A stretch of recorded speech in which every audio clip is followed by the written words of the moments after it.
না আসলে কি বলবো জানে না না তুমি বলো তোর কোনো কিছু করার মূলত আছে ঈশান তোর তো আনন্দ আসো আজকে শেষ করুন আসেন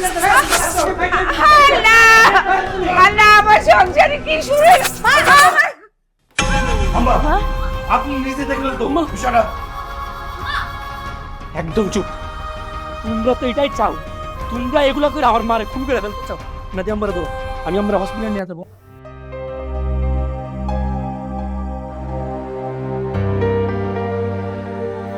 দেখি মা